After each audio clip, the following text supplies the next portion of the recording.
Hi friends, ఎలా ఉన్నారు? అందరూ బాగుండారా? అలాగే ఈరోజు మాది గోంగూర అనమాట. నాకు గోంగూర అంటే ఎంత ఇష్టమో, మా పిల్లలకు కూడా ఈ కూర అంటే ఇలా ఇష్టం అనమాట. ఎలా చేసుకోవాలో చూద్దాం. ముందులో గోంగూర కోసుకుని సగ్గా ఎక్కువ నీళ్ళు పెట్టుకుని గుంజుకుని పేనంలో కొంచెం అడుగుని నూనె పోసుకుని గుంజేసింది వేయాలన్నమాట. ఆ గుంజిన నీళ్ళేనమాట. ఇక నీళ్ళు పోయే అవసరం ఊరినే మగ్గిపోయిద్ది.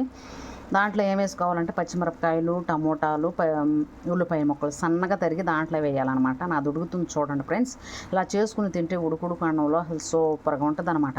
అలాగే పచ్చిమిరపకాయలు, ఉల్లిపాయలు, టమోటా ముక్కలు వేసుకున్న తర్వాత కొంచెం ఉడుకుతూ ఉండంగా తర్వాత కొంచెం కారం, కొంచెం ఉప్పు వేసుకోవాలన్నమాట. సూపర్గా ఉంటుంది. అలా ఉడికిన తర్వాత అంతా అయిపోయిన తర్వాత మనం పోపు పెట్టుకోవాలన్నమాట. తిరగమూత వేసుకోవాలి. మనం తిరగమూతలు ఏం వేసుకుంటాం అన్నీ వేసుకోవాలన్నమాట. ఇట్లా చేసుకోండి, సూపర్గా ఉంటుంది ఫ్రెండ్స్. అందరూ ఫస్ట్ నుంచి చివరి వరకు చూడండి ప్లీజ్. ప్రతి ఒక్కరు సపోర్ట్ చేయండి, సబ్స్క్రైబ్ చేసుకోండి, లైక్ చేయండి. లైక్ చేయటం మర్చిపోమాకండి ప్లీజ్ ఫ్రెండ్స్, ప్లీజ్. అందరూ అలా చేసుకోండి ఫ్రెండ్స్. ఈజీగా అయిపోయింది, బాగుంటుంది అనమాట. సూపర్గా గోంగూర ఇష్టపడిన వాళ్ళు ఎవరు ఉండరు కదా. ఇలా చేసుకుంటే పిల్లల కాడ ఇష్టపడతారనమాట. నేను ఇలా చేస్తాను, మీరు ఎలా చేస్తారు కామెంట్లో పెట్టండి. బాగుంటుంది. బాయ్. మళ్ళీ ఇంక వీడియోలో కలుద్దాం.